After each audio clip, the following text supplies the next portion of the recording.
పద పద.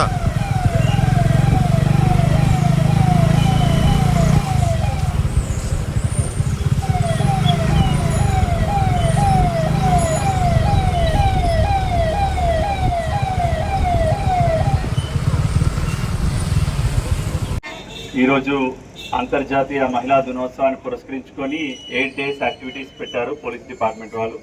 అందులో ఈరోజు సైకిల్ ర్యాలీలో పాల్గొన్న అందరికీ కూడా ధన్యవాదాలు, కృతజ్ఞతలు. సో ఇందాక మన ఆర్టీఓ చెప్పినట్టు అందరూ సైకిల్ మీద వెళ్తున్నప్పుడు అమ్మాయిలకి చాలా ఫ్రీడమ్ వస్తుంది, గుర్రం మీద వెళ్తున్నట్టు ఉంటుంది, స్ట్రాంగ్ కాన్ఫిడెన్స్ వస్తుంది అని చెప్పారు. అది నిజంగా నిజం.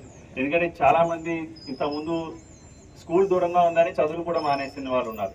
ఈ సైకిల్ వచ్చిన తర్వాత చాలామంది స్కూల్స్కి వెళ్ళడం నేర్చుకున్నారు, అండ్ అలాగే వాళ్ళు ఫిట్గా ఉండడం నేర్చుకున్నారు, అండ్ అదేవిధంగా కాన్ఫిడెంట్గా అవ్వడం కూడా నేర్చుకున్నారు.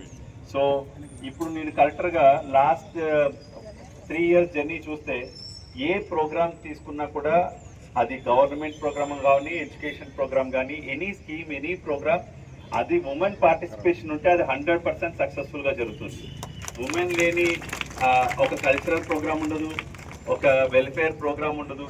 సో ఎందుకు చెప్తానంటే women is a great creation of the God. ఎందుకంటే ఈ సమాజంలో ఒక పురుషుడు, ఒక కుటుంబం ఈ వ్యవస్థను నడుపుతున్నారంటే దానికి వెన్నెముకగా ఉండింది కేవలం మహిళలు మాత్రమే. వాళ్ళు చాలా కష్టపడుతున్నారు. అండ్ ఒక హస్బెండ్కి హెల్త్ బాగోకపోయినా, అతను కొంచెం వ్యసనాల పరుడు ఉన్నా, లేదంటే అతను లేకపోయినా కూడా కుటుంబాన్ని చాలా వెనక ఉండి నడిపించే మహిళలు ఎంతోమందిని చూడడం జరుగుతుంది. నిజంగా వారందరికీ కూడా నమస్కారం తెలియజేస్తూ, మహిళలు ఒకటే ఇందాక మనం అందరం చేసుకోవాల్సింది ఈ రోజు కాన్సెప్ట్ వరకు తీసుకుంటే మనం స్ట్రాంగ్గా ఉండాలి, చాలా ఫిట్గా ఉండాలి, అండ్ బోల్డ్గా కూడా ఉండాలి.